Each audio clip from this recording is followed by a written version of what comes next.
Hi, Eric here with 30x40 Design Workshop. Today we're going to be talking about 10 twists on window trim. Trim is a standard vehicle for hiding joints where materials come together. The edges of sheetrock are a good example. Trim can also set a building in a particular time period. But to me, the more integrated even a small detail such as trim is with an idea about a place or structure, the more it can support the overall logic of a building. In a space dominated by the view, this steel window system has been designed to get out of the way. Note the dark tone of the frame which recedes and the narrow sight lines. The idea is supported by the trim surrounding the window, which is equally minimal. It's just enough to conceal the fastening of the windows to the structure, but no more. The trim complements the interior palette, which oscillates between the cool steel, stone, and concrete and the warm Douglas fir, and highlights the thickness of the wall plane. Facing the view and the harsh winter winds, this room is both light and open, but also confidently structured. You sense the space's ability to resist the rugged site's forces, with a heavy floor and well-proportioned, closely spaced columns. The module of construction is dictated by the fir posts, and each window assembly fits precisely within the structural bay. The crisp dark steel is bridged by a thin band of wood linking the window back to the structure. Paring down the window trim to a very thin band reinforces the window's place in the order of the exterior wall, which is subservient to the structure, while allowing maximum light into the space and preserving the delicate nature of the windows. An extension jamb is the interior portion of the window frame that extends to the full depth of the wall. A common treatment of the extension jamb is to paint it the same color as the wall or window surface. Here, the architects have emphasized the wall depth and opening by choosing to contrast the clear finished wood window with the surrounding painted sheetrock wall. This highlights the windows as distinct architectural elements in the wall assembly and brings in a natural wood component. There are a few different methods for achieving this type of look.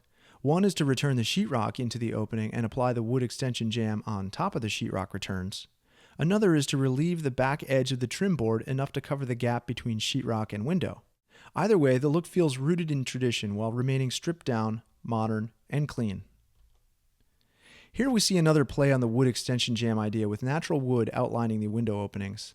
This treatment tends to work well in complex spaces where there are many things competing for attention: the view, the cabinetry, skylights. Here the windows fit into a system of elements that are given importance by their treatment. The cabinetry and windows share the same material, a warm reddish wood, and very similar, finely crafted details. They are perceived as part of a family of bespoke elements in the overall building composition. A thin shadowed line surrounding the window frame describes another contemporary approach to window trim. This one acknowledges the difference between window and wall, but ever so subtly. Reveals can be created by using different extruded trims at the edges of the sheetrock surrounding the window. These trims come in various widths and are fabricated from either metal or vinyl by manufacturers like Pitcon, Fry Reglet, and Trimtex. The reveal enables one to achieve a planar look to the wall without the added dimension of trim protruding outward. It's a thoroughly modern aesthetic that quietly showcases the window frame as an opening, without the fussiness and associated stylistic hang-ups of trim. The sheetrock finishing costs are higher with this type of treatment, but if it's a tailored modern look you're after, this one's for you. If the goal is to call attention to the opening itself or the window frame, choosing a drywall return is a no-hassle way to trim your window. This can save on finished carpentry and preserves the planar wall aesthetic without the need for reveal trims. This process is often used in commercial construction. It entails wrapping or returning the sheetrock at the window perimeter back to the window frame. This takes the traditional place of the wood extension jamb and provides a clean, no-frills look. Drywall returns highlight the views and openings very well but lack detail of any sort, which for some spaces wouldn't be appropriate. In this project, the architects extended their attitude about trim everywhere. Note the base and crown conditions. They make perfect sense in this modern minimalist space focused on the view. Care must be taken during the sheetrock finishing stages in projects like this, as this surface will be the final window finish. If the drywall return look is too stark for you, consider adding a deeper sill of contrasting wood or stone. It will add texture, color, and shadow and can be a fine place to place plants, objects, or personal effects on. This bathroom has sheetrock returns at the head and jambs, but has a darker stained oak sill, sometimes termed a stool. Look closely for an added reveal detail between the sill and the wall beneath. Shadow lines are important in this composition. The thin mullions, dark sill line, shadows in the structure above, and reveals are all tightly controlled and intentional. The stone extension jamb in this example forms an entire reading alcove. The architects lined the incised window opening in a honed stone, placing emphasis on the depth and the solidity of the stone mass to form the wall. The effect is a break in the textured stone surface, but there's a logic to it. It appears the incision was carefully created just for this purpose, and the most tactile surfaces near the reading alcove were smoothed and worn to allow them to be sat upon or brushed against. Stone lends weight and solidity to any wall, but it comes at a higher price, so use it accordingly and cautiously. The trimmed frame of these openings is particularly beautiful. The window proportions seem derived from the module of stone that comprises the wall. The window has the appearance that a stone block was carefully removed to let light in.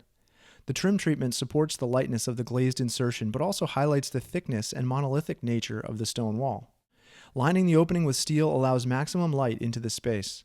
The thin profile circumscribes the opening to precisely define the cut in the wall and also to provide a textural counterpoint to the rough-hewn stone.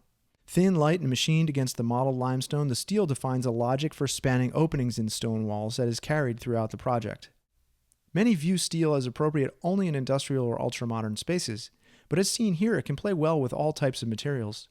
Use steel when you're looking for slender, sleek, and thin profiles around your openings. Here we see a minimalist monochromatic white-on-white trim. I love that it's been clearly defined as part of the wall system and that its function is simple and direct. It's not designed to call attention to itself. It's simply covering the joint between construction components. A three-part systems approach is readily apparent. The wall and window system are one. Second is the floor system above, rendered in wood and clearly displaying how things are supported. And finally, the main floor plane is the third. The trim is blocky and sharp, matching the shaker-like detailing of the space. White on white doesn't compete for attention. It differs and plays well with others. Matching the trim to the adjacent wall finish works well when the goal is to highlight a particular surface and emphasize apertures rather than the trim itself. The openings appear as simple cuts in the plywood shell rather than openings framed in a contrasting material. The plywood wall finish is the star here, and the trim plays a supporting role in making the system read as a whole. Note that the wall to the right makes use of the same principle, rendering white on white. It's a great example of taking a single attitude toward trim and applying it uniformly everywhere, even when the materials vary. Monochromatic trim and wall treatments unify small spaces and can be used where fussy detailing either just isn't warranted, as in a camp, or is too costly. I really appreciate the set of rules the architects put in place here. By rendering the windows, walls, and ceiling in wood, they've removed the sense that any one thing in the architecture is more important than another. My eye is drawn toward the contrasting elements instead, the view and the objects within. Fitting for this view, the window and door system is fully integrated into the structure of the room. The window frames are recessed into the floor and ceiling assemblies to give the appearance of a slot of space contained between the floor and the hovering ceiling plane. Omitting trim altogether isn't easy or cheap, but the results here make the effort worth it.